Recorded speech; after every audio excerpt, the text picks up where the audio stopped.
በዚህ ምድር ላይ ተናጋሪው በጣም ብዙ ነው፣ የሚያዳምጠው ግን እጅግ በጣም ጥቂት ነው። ትላልቅ ሀሳብ ያለው ሰው በጣም ብዙ ነው፣ ሀሳቡን በነፃነት ተናግሮ ማሳመን የሚችል ሰው ግን እጅግ በጣም ጥቂት ነው። እናንተ ከብዙዎቹ መሃል ናችሁ ወይስ ደግሞ ከጥቂቶቹ መሃል? እዚህ ቪዲዮ ትልቅ ተጽዕኖ ፈጣሪና ጥሩ ተናጋሪ የሚባሉ ሰዎች የሚጠቀሙባቸውን 7 የተመረጡ ሀሳብን በኮንፊደንስ ለመግለጽ የሚያግዙ ጥበቦችን እነግራችኋለሁ።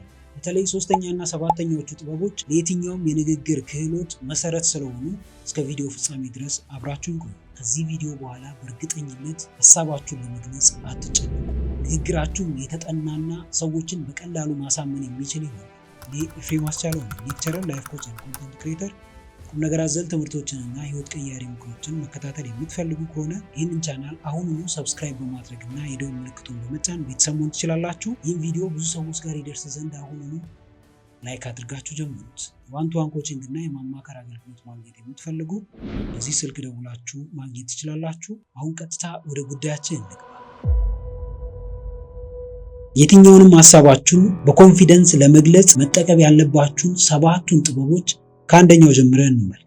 አንደኛው ጥበብ ለመረዳት ማዳመጥ ነው፣ ወይም ሊስን ቱ አንደርስታንድ። ሰዎች ሲናገሩ የምታዳምጡት ለምንድን ነው? ቶሎ መልስ ለመስጠት፣ ሰዎቹን ለመገምገም ወይም ደግሞ ጀጅመንታል ለመሆን? ይህን የተናገረው እኮ እኔ እንደወድቅ ነው። ኦቨርቲንክ ማድረግ። ብዙዎቻችን ጀስት ሰዎች ሲናገሩ አእምሯችን ውስጥ የሚመጣው ነገር የሰዎቹ ማንነት እንጂ የሚናገሩት ንግግር አይደለም። ሜቢ እኮ ሰዎቹ የሚናገሩት እኛን የሚያንጸንን ነገር፣ የሚያነቃቃንን፣ የሚያበረታታንን ነገር ሊሆን ይችላል። ነገር ግን እኛ የምንሰማው የሰዎቹን ማንነት መርጠን ነው የምንሰማው። ማንም ይሁን ማን ንግግሩን ተናግሮታል። ጀስት ያ ንግግር ለህይወታችን የሚጠቅመን ወይም እንደ ግብዓት መጠቀም የምንችለው የሚያነቃቃን፣ ህይወታችንን የሚቀይርልን ነገር ከሆነ we have to be positive። ብዙ ሰው ግን ይህንን አያደርግም። ብዙ ሰው ሰዎችን የሚያዳምጠው ሰዎች ላይ ለመፍረድ ነው ወይ መልስ ለመስጠት ነው። እሱ እንዲህ እያለኝ እኔ ደግሞ እንዲህ ማለት አለብኝ፣ እሱ እንዲህ ነው ያለኝ እኔ ደግሞ እንዲህ ማድረግ አለብኝ። መልስ ለመልስ ብቻ ነው የምንሯሯጠው። በቃ ሪስፖንሳችን ነው የሚያስጨንቀን። ሪስፖንሳችሁ እያስጨነቃችሁ ከሆነ መቼም ጥሩ ተናጋሪ ልትሆኑ አትችሉም። ሰዎችንም በቀላሉ ማሳመን አትችሉም።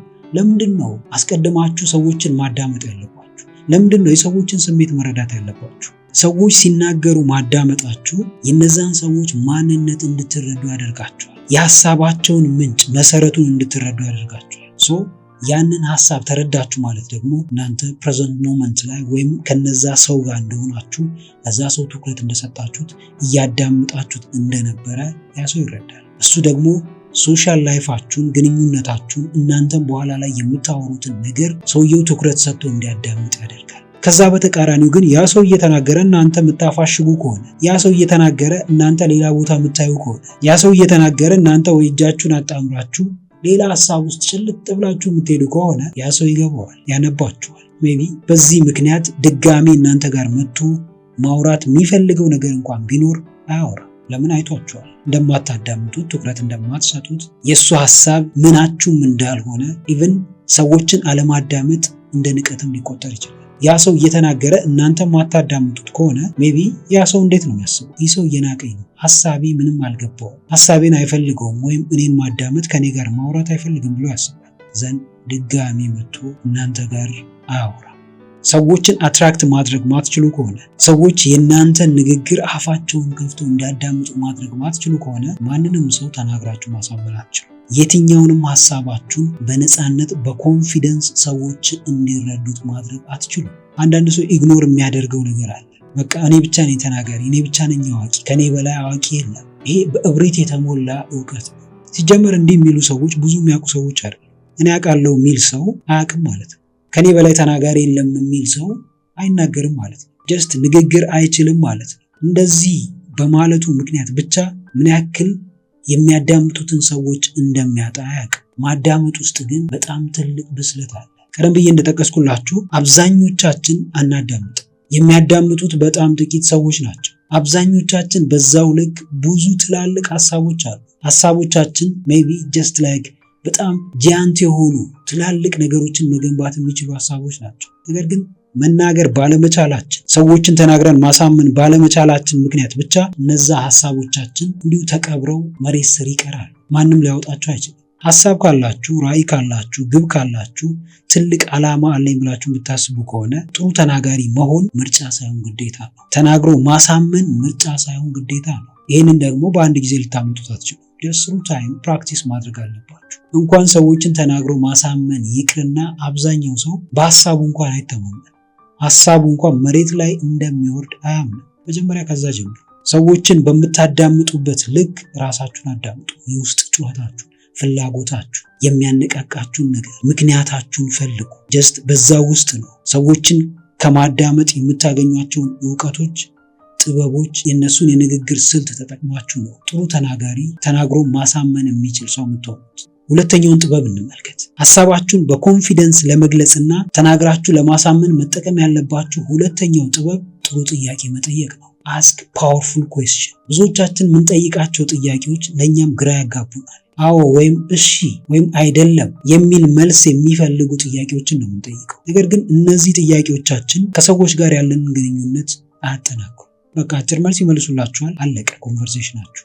ከዛ ይልቅ ገለጻ ያለው ለምን፣ እንዴት፣ እንዲህ አይነት ጥያቄዎችን በምትጠይቁበት ጊዜ ከዛ ሰው ጋር ቦንድ እየፈጠራችሁ ትሄዳላችሁ። ከዚህም በላይ ደግሞ ስለ ግል ህይወቱ መናገር ስለሚፈልጋቸው የግል ህይወቱ፣ ስለ ስራው ሁኔታ፣ አሁን ላይ ስላለበት ስታተስ፣ ስላሳካቸው ነገሮች፣ ስለሚያስደስቱት ነገሮች፣ በትርፍ ጊዜ ውስጥ ማሳለፍ ስለሚፈልግባቸው ቦታዎች፣ ስለነዚህ ነገሮች የምትጠይቋቸው ከሆነ ሰዎችን ኢንተረስትድ ሆኖ ነው የሚመልሱት። ያኔ የነዛን ሰዎች ትኩረት ታገኛላችሁ። ከእናንተ ጋር በመሆናቸው እነዛን ጥያቄዎች በመመለሳቸው ደስተኛ ይሆናሉ። እናንተ በዛ ደስታቸው ወይም በዛ ትኩረት ባገኛችሁበት ቅጽበት ሀሳባችሁን ተረጋግታችሁ መግለጽ ትጀምራላችሁ። ይሄ ማኒፑሌሽን ወይም ደግሞ ሰዎችን ማጭበርበር አይደለም። ይሄ ከሰዎች ጋር የምትግባቡበት መንገድ ነው። ሰዎች ላይ ተጽዕኖ መፍጠር የምትፈልጉ ከሆነ እነሱን ማዳመጥ ግዴታ ነው። የሚያስደስታቸውን ነገር እንዲያደርጉ፣ እንዲናገሩ ክፍት መሆን ይኖርባቸዋል። ኦፕን ማይንድነስ እዚህ ጋር ነው የሚያስፈልገው። ብዙ ሰው የራሴን ብቻ ተናግሬ ልሂድ ነው የሚለው። ነገስ ተመልሰ ያንኑ ለማድረግ ነው ሀሳብህ። ማን ይሰማል? ማንም አይሰማል። መጀመሪያ አንተ ችግር እንዲቀረፍልህ የምትፈልግ ከሆነ አስቀድመ የሰዎችን ችግር ቅረፍ። የሰዎች ችግር ምናልባት አዳማጭ ማጣት ሊሆን ይችላል። እሱ አዳምጣቸው፣ በቃ ትኩረት ስጣቸው፣ ከነሱ ጋር ሁን። ሁሌም የኔ ሀሳብ ብቻ ነው ትክክል፣ እኔ ብቻ ነኝ ትክክል እያልክ ሰዎች ላይ ለመጫናት ሞክር። ይሄ ነው ወደኋላ የሚያስቀር። ይሄ ነው ሰዎችን ለማሳመን በጣም እንድትለፋ፣ እንድትተጋ፣ ራስህን እንዳትሆን፣ ማንነትህን እንድታጣ፣ ሁሌም በአስመሳይ ማንነት ውስጥ ተዘፍቀ እንድትኖር የሚያደርግ።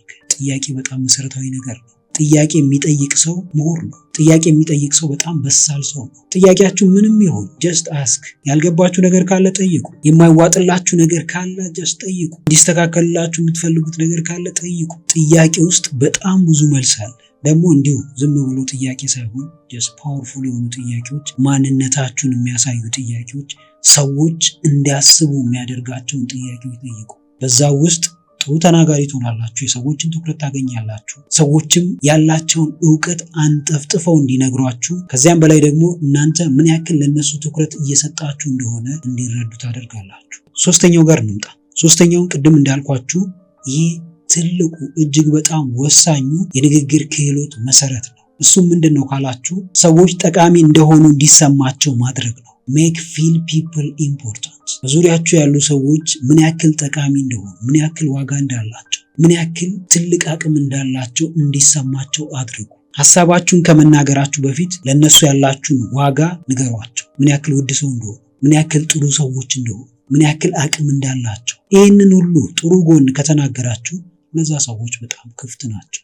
እናንተን ለማዳመጥ በጣም ይቸኩላሉ። ሐሳባችሁን ለማዳመጥ ይቸኩላሉ። እናንተ ባትናገሩ እንኳን ሊጠይቋችሁ ይችላሉ። ሰዎች ቫልዩብል እንደሆኑ፣ ዋጋ እንዳላቸው፣ ትኩረት እንደሚፈልጉ፣ ትኩረትም እንደሚገባቸው፣ የሚፈልጉትንም ነገር ማድረግ እንደሚችሉ ወይም ማሳካት እንደሚችሉ የምትነግሯቸው ከሆነ በእርግጠኝነት እነዛ ሰዎች በደንብ ያዳምጧቸዋል፣ ትኩረት ይሰጧቸዋል፣ ጊዜ ይሰጧቸዋል። ምክንያቱም እናንተም ለእነሱ ትኩረት ሰጣችኋል፣ ጊዜ ሰጣችኋል። ያንን ብቻ ወስደው አይሄዱ።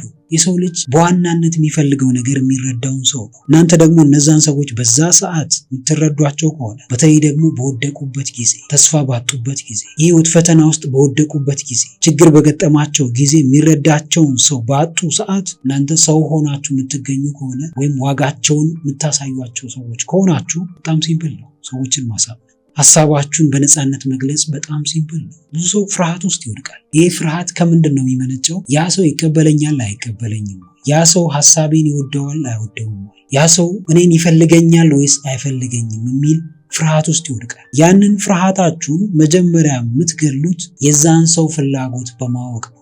ያ ሰው ሪሊ ምንድነው የሚፈልገው? ምንድነው የሚያስደስተው? የት ቦታ ነው ብዙ ጊዜ የሚያዘወትረው?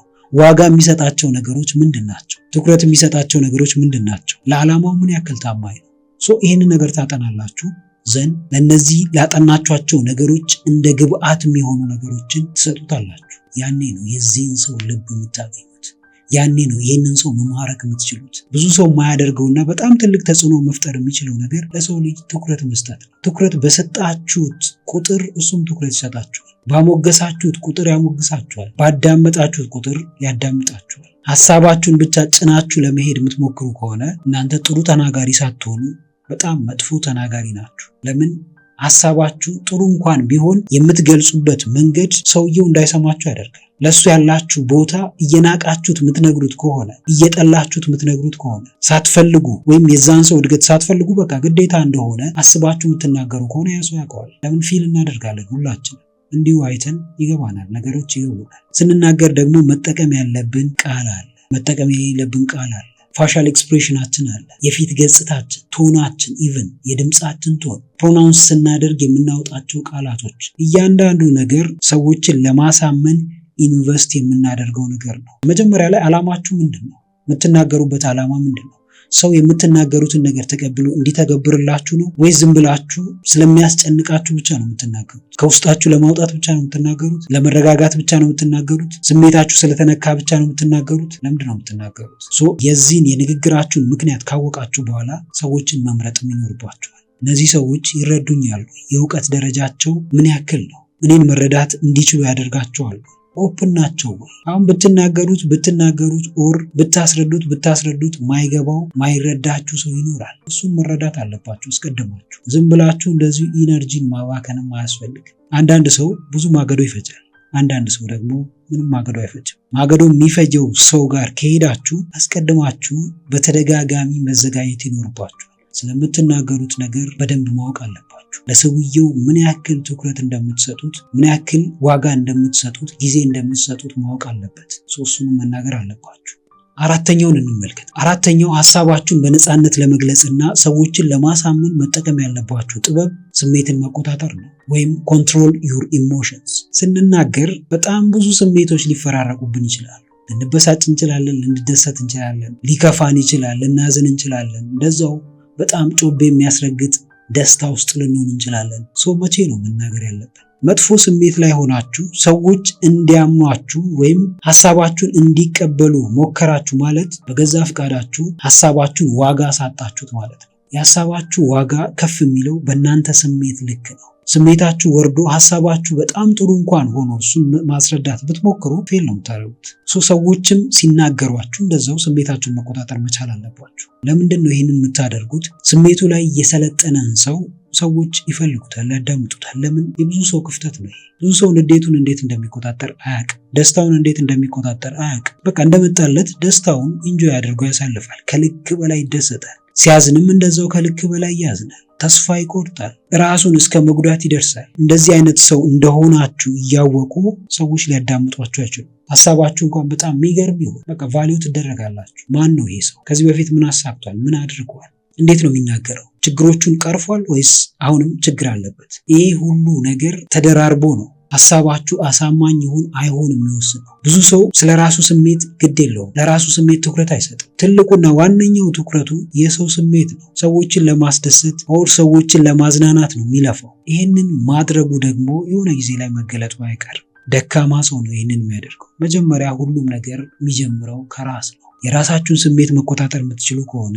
እንዴት መናገር እንዳለባችሁ፣ መቼ መናገር እንዳለባችሁ፣ መቼ መናገር እንደሌለባችሁ ማንም አይነግራችሁ። ራሳችሁ ታውቁታላችሁ። ስትናደዱ አትናገሩ ወይም ደግሞ ደስተኛ ስትሆኑ አትናገሩ የሚባለው ለዚህ ነው። ለምን? እነዚህ ሁለቱም ጽንፍ የሚባሉ ስሜቶች ናቸው። ያኔ ራሳችንን እናቀው። ደስታችን ነው የሚመራን ወይም ሀዘናችን ነው፣ ንዴታችን ነው የሚመራን። ስንቶች ናቸው በንዴት ውስጥ በተናገሩት ንግግር ምክንያት እስር ቤት ውስጥ እየማቀቁ ያሉት? የብዙ ሰዎችን ሕይወት ያበላሹት ስንቶቹ ናቸው? መናገር ስለምትችሉ ብቻ በየትኛውም ሁኔታ ውስጥ መናገር የለባችሁ። ኢቭን ቶናችሁ ራሱ እኮ ይቀየራል። ስትናደዱ፣ ስትበሳጩ፣ ስትረጋጉ ስሜታችሁ ብቻ አይደለም ቶናችሁ የምታወጡት ቃል። ከዚህ በፊት አውጥታችሁ ማታቁትን ቃል ስትናደዱ ታወጣላችሁ። ያኔ ምን ሆኜ ነው ትላላችሁ። ቃሉ ኦልሬዲ ወጥቷል። ሰዎች በዛ ቃል ማንነታችሁን ለክተውታል፣ ተገምታችኋል። መመለስ አትችሉም። ለዚህ ነው ስሜታችሁን ተቆጣጠሩ የሚባለው። ለዚህ ነው በኮንፊደንስ ሐሳብን ለመግለጽ መሰረታዊው ነገር ስሜትን መቆጣጠሪያው ነው። ከቃላችሁ በላይ ስሜታችሁ ነው የሚናገረው። አንድ ሰው በሐዘን ውስጥ ሆኖ ደስተኛ እንደሆነ የሚናገር ከሆነ ፌል አድርጓል ይሄ ሰው። አንድ ሰው ልክ እንደዛው ብስጭት ውስጥ ሆኖ ደስተኛ እንደሆነ እንደተረጋጋ የሚያስመስል ከሆነ ይህም ሰው ፌል አድርጓል። ሰዎችን የሚያሳምነው ከአፋችሁ የሚወጣው ቃል ብቻ ሳይሆን ስሜታችሁም ነው። ይሄ ጀስቸራችሁም ነው፣ አቋማችሁ እሱ ነው ሰዎች ላይ የሚጋባው።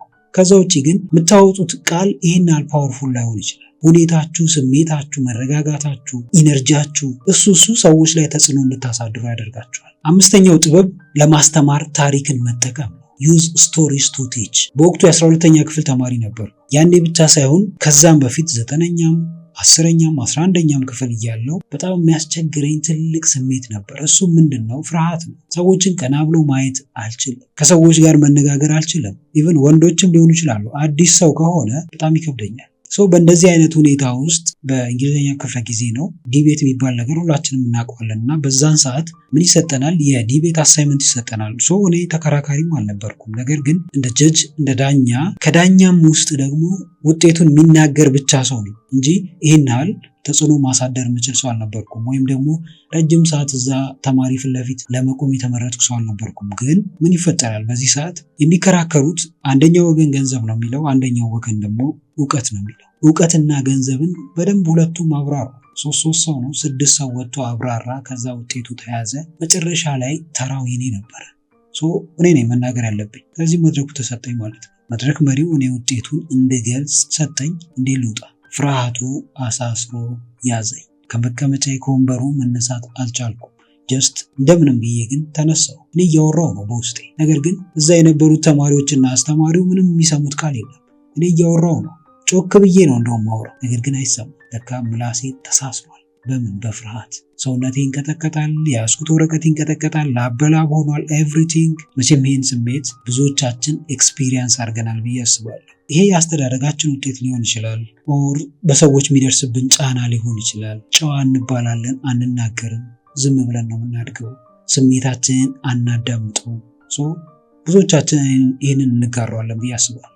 ከዛ በኋላ ምን ተፈጠረ? እንደምንም ብዬ ተርበትብቼም ቢሆን ለ3 ደቂቃ እዛ መድረክ ላይ ቆሜ መናገር ያለብኝን ነገር ተናገርኩ። ላበላብ ሆንኩ። ከዛ ቁጭ አልኩ። ፊል አድርገውታል እንደፈራሁት ማለት ነው። ክላሱ ሁሉ ጸጥ አለ። እንደደነገጥኩ ያውቃሉ። ሁሉም ነገር ጸጥ አለ። ከዛ በኋላ ሰዎች ፊት መቆም ይበልጥ መፍራት ጀመርኩ ማለት ነው። ለምን? ለዛ ነገር እኔ አልተዘጋጀው። ይሄን አልፈሪም እንደሆንኩ አላውቅም ነበር። ይሄ ነገር ግን በጊዜ ሂደት ስፔሻሊ ዩኒቨርሲቲ ከገባው በኋላ ነገሮች መቀየር ጀመሩ። ለዚህም ትልቁን ክሬዲት የሚወስዱት ጓደኞቼ ነበሩ። በዙሪያችሁ ያሉ ሰዎች እነማን ናቸው? ጓደኞቻችሁ እነማን ናቸው? የምር ለእናንተ ኃላፊነት ለመስጠት አይፈሩም? ያከብሯችኋል? ጊዜ ይሰጧችኋል? ያዳምጧችኋል? የሆነ የንግግር ክህሎታችሁን እንድታሻሽሉ ትኩረት ይሰጧችኋል? ሀሳብ ይሰጧችኋል? ወይስ ሁሌም ይሰብሯችኋል? ያጣጥሉታል የእናንተን ሀሳብ? አንተ እኮ አትችልም፣ ሌላ ሰው ነው ፕሬዘንት ማድረግ ያለበት፣ አንተ እንተዋተዋለህ፣ ስታተር ታደርጋለህ፣ ስሜትን በነፃነት መግለጽ አትችልም ብለው ነው ወደኋላ ያስቀሯችሁ? ወይስ ደግሞ በተቃራኒው ያሙባችኋል? በዙሪያችሁ የሚተማመኑባችሁ ሰዎች ካሉ በእርግጠኝነት ጥሩ ተናጋሪ ትሆናላችሁ። በተቃራኒው ግን በዙሪያችሁ ያሉ ሰዎች የማይተማመኑባችሁ ከሆኑ ጥሩ ተናጋሪ መሆን እጅግ በጣም ከባድ ሊሆንባችሁ ይችላል። በዙሪያችሁ ያሉ ሰዎችን ለዩ። ዩኒቨርሲቲ ከገባው በኋላ ፕሬዘንቴሽኖችን የሚወድ ሰው የሆንኩት አንደኛው በራሴ ጥረት ነው፣ ሌላኛው ደግሞ በጓደኞቼ እገዛ ነው። ከዛ የአስተማሪዎች አስተዋጽኦ ይኖራል። ስለዚህ ላይፍ መቼ እንደሚቀየር አታውቁም። በተለይ ደግሞ ስቶሪያችሁ፣ ሁላችንም ታሪክ አለን። በተለይ ከፍርሃት ጋር የሚገናኝ ሰዎች ፊት ቆሞ ከማውራት ጋር የሚገናኝ በጣም ብዙ ታሪክ አለ። እንደውም ሰዎችን ያስተምራል ብላችሁ የምታስቡት ታሪክ ካለ ኮሜንት ላይ በአጭሩ አስቀምጡልን። ብዙዎቻችን እንማርበታለን። የብዙዎቻችን እይታ መቼ ነው የሚቀየረው? ብዙ ሰው ፈሪ እንደነበረ ሲናገር ነው። ሪል ነው። ዛሬ ላይ መድረክ ላይ ቆሞ በስነ ስርዓት የሚያወራ ሰዎች አፋቸውን ከፍቶ የሚያዳምጡት ሰው የሆነ ጊዜ ፈሪ ነበር። የሆነ ጊዜ ሀሳቡን ለመግለጽ የሚንተባተብ ሰው ነበር። እንደ ማንኛውም ሰው በጣም ትላልቅ ሀሳቦች ነበሩት። ነገር ግን በፍርሃቱ ምክንያት፣ ኮንፊደንስ በማጣቱ ምክንያት ሀሳቡን ሳይገልጽ ቀርቶ ነበር። ዛሬ ግን ሌላ ሰው ነው። አሁን ላይ መናገር ማትችሉ ከሆነ አሁን ላይ ሐሳባችሁን በነፃነት ለመግለጽ የሚይዛችሁ ነገር ካለ ይሄ ነገር ዘላለም አብሯችሁ አይቆይም። እድሜ ዘመናችሁን አብሯችሁ አይቆይም። በተለይ ዴይሊ የምታነቡ ከሆነ እውቀታችሁ ላይ የምትሰሩ ከሆነ ራሳችሁ ላይ የምትሰሩ ከሆነ ይሄ ነገር በጊዜ ሂደት ይጠፋል። ፍርሃት የሚባለውን ነገር ደግሞ ኮምፕሊትሊ ደፋር ሆናለሁ ብላችሁ የምታስቡ ከሆነ አትሆኑ። ለምን የሀገር መሪ አትሆኑ? ለምን ታላላቅ ሀገራት ውስጥ ትልቅ ደረጃ ላይ አትቀመጡ? ከፍርሃት ነፃ ልትሆኑ አትችሉ። የፍርሃት ደረጃችሁ ግን ይቀንሳል። የሆነን ነገር ደጋግማችሁ ስታደርጉት እዛ ነገር ላይ ኮንፊደንሳችሁ ይዳብራል። በራስ መተማመን ይኖራችኋል። የፈለጋችሁትን ሐሳብ በነፃነት ማራመድ ትችላላችሁ። ይሄ የሚመጣው ከልማዳችሁ ነው። ይሄ የሚመጣው ከገነባችሁት ማንነት ነው፣ ከፓራዳይማችሁ ነው። ሰብኮንሽስሊ የኔ ማንነት ይሄ ነው፣ መናገር የሚችለው ሰው ነው፣ ሰዎችን በቀላሉ ማሳመን የሚችለው ሰው ነው የሚለው ማንነት ነው ኮንፊደንት እንድትሆኑ የሚያደርጋችሁ። ስቶሪ ተጠቀሙ። ጀስት እውነተኛ ስቶሪዎች ሊሆኑ ይችላሉ፣ ወይም እንደዚሁ የተፈበረኩ ሰዎችን ማስተማር የሚችሉ ስቶሪዎች ሊሆኑ ይችላሉ። ስቶሪ ግን በጣም ፓወርፉል ነው። ስቶሪ መናገር መቻል ሰዎች በቀላሉ እንዲያምኗችሁና እንዲቀበሏችሁ ያደርጋቸዋል። ለምን? ስቶሪ ውስጥ ስሜት አለ። አሁን ስለ ፍርሃቴ ስናገራችሁ ሜቢ ከዚህ ጋር የሚገናኝ ታሪክ ካላችሁ ያንን ታሪክ ታስታውሳላችሁ። መድረክ ላይ ቆሜ በተማሪዎች ፊት ቆሜ ሲሳቅብኝ ተማሪው ሁሉ በእኔ ምክንያት ሲደነግጥ ፊል ታደርጉታላችሁ። ያ ነው ስቶሪ ማለት። ፊሊንግን ነው የምታጋቡት። ስድስተኛ እንግዲህ ውድ ቤተሰቦች እስካሁን አብራችሁኝ ከሆናችሁ ቪዲዮ በጣም ተመችቷችኋል ማለት ነው። ስለዚህ አሁኑኑ ላይክ ማድረጋችሁ እንዳትረሱ። እንዲሁም ደግሞ ለቻናሉ አዲስ ከሆናችሁ አሁኑኑ ሰብስክራይብ በማድረግና የደወል ምልክቱን በመጫን ቤተሰብ መሆን ትችላላችሁ። ስድስተኛውን ጥበብ ደግሞ እንመልከት። ስድስተኛው ሐሳባችሁን በኮንፊደንስ ለመግለጽና በቀላሉ ተናግራችሁ ለማሳመን መጠቀም ያለባችሁ ጥበብ በግልጽ ተናገሩ። ስፒክ ክሊርሊ። ከዛ ሰው ምንድን ነው የምትፈልጉት? ያ ሰው እንዲገዛችሁ ነው የምትፈልጉት? እንዲያግዛችሁ ነው የምትፈልጉት? እንዲከተላችሁ ነው የምትፈልጉት? ወይስ ጥሏችሁ እንዲሄድ ነው የምትፈልጉት? ስለዚህ ግልጽነት በጣም ወሳኝ ነው። ለረጅም ሰዓታት ግልጽ ያልሆኑ ነገሮችን ከመናገር ለአጭር ደቂቃዎች በጣም ግልጽ፣ በጣም አጭር ሰዎች መረዳት የሚችሉትን ነገር መናገር ትልቅ ፓወር ነው። ይህንን መናገር ስትችሉ ኃይል ይኖራችኋል። ኃይልም አታባክኑ። ይሄ ከውስጣችሁ የምታወጡት ኃይል አለ። ስንናገር ብዙዎቻችን በጣም ብዙ ፓወር እናወጣለን። ያንን ፓወርም ትገድቡታላችሁ። ያንን ፓወር ወይም ያንን ኃይል ያንን ኢነርጂ ለሌላ ነገር ትጠቀሙታላችሁ። ባይዘዌ ንግግር በጣም ትልቅ ኢነርጂ የሚፈልግ ነገር ነው። ደክሟችሁ ወይ ስሜታችሁ ተጎድቶ አዝናችሁ ተስፋ ቆርጣችሁ ስትናገሩና በጣም ፓወርፉል ሆናችሁ ተነቃቅታችሁ ከሀዘን ወጥታችሁና ደስተኛ ሆናችሁ ስትናገሩ ያለው ፓወር እና ኢነርጂ እኩል አይደለም። ሰዎች ላይ የትኛውም ኢነርጂ ይጋባል፣ ኔጌቲቭ የሚሆኑ ፖዚቲቭ። በተለይ ፓወርፉሉ ኢነርጂ ኔጌቲቭ ኢነርጂ ነው። አንድ ኔጌቲቭ ኢነርጂ ከ7 ፓወርፉል ኢነርጂ በላይ በቀላሉ ሰዎች ውስጥ የመግባት ቻንስ አለው። ስለዚህ ሰዎች እንዲያምኗችሁ የምትፈልጉ ከሆነ ኔጌቲቭ ኢነርጂያችሁን ይበልጥ ዳውን ማድረግ አለባችሁ። ራሳችሁን ከፍ አድርጋችሁ ተነቃቅታችሁ ስሜታችሁን አስተካክላችሁ ለሪጀክሽንም ሬዲ ሆናችሁ ሐሳባችሁን በኮንፊደንስ መግለጽ ላይ ማተኮር አለባችሁ። ሰዎች ይናገራሉ፣ ሰዎች ብዙ ያወራሉ፣ ሰዎች ሐሳባቸውን ይገልጻሉ። ነገር ግን የሚያዳምጣቸውን ሰው አያገኙ። ለምን? የሚናገሩት ነገር ውስጥ ቁም ነገር የለም። የሚናገሩት ነገር ፓወር የለውም፣ ስሜት የለውም። ያ ነገር የሚጋባ ነገር የለውም። ያንን እንዲጋባ የምታደርጉበት ዋነኛው መንገድ ነገሮችን በግልጽ በመናገር ነው። ልትፈሩ ትችላላችሁ። ሰዎች ምን ይሉኛል ልትሉ ትችላላችሁ። ሰዎች ተናገራችሁም አልተናገራችሁም የሚሉት ነገር አያጡ። ሰዎች ዝም አላችሁም ተናገራችሁም ለእናንተ የሚሰጡት የሆነ ጀጅመንት አለ። ጥሩ ተናጋሪ ስትሆኑ ወረኛ ልትባሉ ትችላላችሁ። ዝምተኛ ስትሆኑ ደግሞ ልጉም ልትባሉ ትችላላችሁ። ኤቭሪዌር በሆነ ማንነታችሁ የሚሰጣችሁ ስም አለ። እሱን ፈርታችሁ ላይፋችሁን ሲኦል አታድርጉት። ላይፋችሁ አያበቃም፣ በዛ ምክንያት አያበቃም። እያንዳንዱ ለምታደርጉት ነገር ኃላፊነት ስትወስዱ ሐሳባችሁን እንዴት መግለጽ እንዳለባችሁ ታውቃላችሁ። በተለይ ደግሞ የንግግር ክህሎትን ለማዳበር የሚጠቅሙ ቴክኒኮችን መጠቀም። ከተናገራችሁ በኋላ የሆነ አረፍተ ነገር ከጨረሳችሁ በኋላ ድምጻችሁ እየወረደ መሄድ አለበት። እየወረደ ማይሄድ ከሆነ ወይ አፕሩቫል እየፈለጋችሁ ነው ወይም ደግሞ ጥያቄ እየጠየቃችሁ ነው። ከዛም በተጨማሪ ደግሞ የድምጻችሁን ቶን በተደጋጋሚ የተለያዩ ድምጾችን በማውጣት ስትለማመዱ ወይ ጎርናና ድምጽ ወይ ዲፕ ቮይስ የሚባለውን ድምጽ ማውጣት ትችላላችሁ። ኢቭን ቀጭን ድምጾችን መለማመድ ትችላላችሁ። እነዚህ ሁሉ ቴክኒኮች የሚመጡት ግን የንግግር ጥበቦችን ካዳበራችሁ በኋላ ነው። ዛሬ በዚህ ቪዲዮ ላይ የተመለከትናቸውን ጥበቦች ካደረጋችሁ በኋላ ነው ወደ ቴክኒኮቹ መሄድ ያለባችሁ። ብዙ ሰው ግን የሚናገረውን ነገር ሳያውቅ ቴክኒኮቹን ያጠናል፣ ቴክኒኮቹን ይሸመድዳል፣ እነሱን ይለማመዳል። የሚቀድመው ግን የምትናገሩት ነገር ነው። ስለምትናገሩት ነገር ምን ያክል ዕውቀት አላችሁ? ምን ያክል ስለዛ ነገር አንብባችኋል? ምን ያክል ትኩረት ሰጥታችሁታል? ሪሊ ያ የምትናገሩት ነገር ምን ያክል ከማንነታችሁ ጋር ከአይደንቲቲያችሁ ጋር ተዋህዷል? ከዛ በኋላ ግን የሚመጡት ነገሮች በጣም ሲምፕል ነው የሚሆኑት። ፕራክቲስ ባታደርጉት ራሱ በኮንፊደንሳችሁ ምክንያት በእውቀታችሁ ምክንያት የሚመጡ ነገሮች አሉ። ቶናችሁ ሊቀየር ይችላል። የሰውነት አቋማችሁ፣ ጀስቸራችሁ ሊቀየር ይችላል። ኢነርጂያችሁ ይቀየራል። ይሄ ሁሉ የመጣው በምን ምክንያት ነው? በእውቀታችሁ ምክንያት ነው። ስለተዘጋጃችሁበት ነው። ሰባተኛውና የመጨረሻውን እንመልከት። ቀደም ብዬ እንደነገርኳችሁ ይህም ሰባተኛውም ለየትኛውም የንግግር ክህሎት መሰረት የሆነ ጥበብ ነው። እሱም ምንድነው? ሰዎች የተሻሉ እንዲሆኑ አድርጉ። ሊቭ ፒፕል ቤተር ዛን ዩ ፋውንድ ዘም። ስታገኟቸው እንደነበሩ ሳይሆን ስታገኟቸው ከነበሩበት ደረጃ ከፍ አድርጋችሁ ተዋቸው ወይም ከነሱ ተለዩ። ጀስት ልክ ስትለዩቸው የእናንተን ተጽዕኖ እነዛ ሰዎች ላይ ማየት አለባችሁ። በምን ካላችሁ በንግግራችሁ ሊሆን ይችላል፣ በእውቀታችሁ ሊሆን ይችላል፣ ኦር እናንተ ነግራችኋቸው በሚያደርጉት ውጤቶች ወይ በሚያመጡት ውጤቶች ሊሆን ይችላል። በእንደዚህ አይነት ነገሮች ሰዎች እናንተ ጋር ከመምጣታቸው በፊትና እናንተ ጋር መጥተው ከሄዱ በኋላ ያላቸው ህይወት የተለየ እንዲሆን አድርጉ። እሱ ነው ሪል ተጽዕኖ የሚባለው። የትኛውም ኢንፍሉዌንሳችሁ በቀጥታም ይሁን በተዘዋዋሪ የነሱ ህይወት ላይ አዎንታዊ ለውጥ ማምጣት እንዲችል አድርጉ። ያኔ ሰዎች አይረሷችሁ። ያኔ ሰዎች እናንተ ያላችሁትን ነገር ሁሉ ይቀበላሉ። ያኔ ሰዎች ለእናንተ ንግግር ቦታ ይሰጣሉ። በደንብ ነው የሚያዳምጧችሁ። ተጽዕኖ ማለት ይሄ ነው። ምንም ነገር አድርጉ፣ ነገር ግን የምታደርጉት እያንዳንዱ ነገር የሰዎችን ህይወት ፖዚቲቭሊ ፑሽ እያደረገ እንደሆነ እየቀየራቸው እንደሆነ እርግጠኛ ሁኑ። ብዙ ሰው ስለሚያደርገው ነገር አያስብም፣ አያስተውልም። የራሱን ስሜት ብቻ ስለሚከተል ያ ነገር ያስደስተኛል ብሎ ብቻ ስለሚያስብ ያን ነገር ያደርገዋል። ነገር ግን ያንን ነገር ሲያደርግ የሚመለከቱት በጣም ብዙ ሰዎች አሉ። እነዛ ሰዎች ላይ ምን ያክል ተጽዕኖ ማሳደር እንደሚችል አያውቅም። ለዚህ ነው ብዙ ሰው ኔጌቲቭ ነገር ያደርጋል።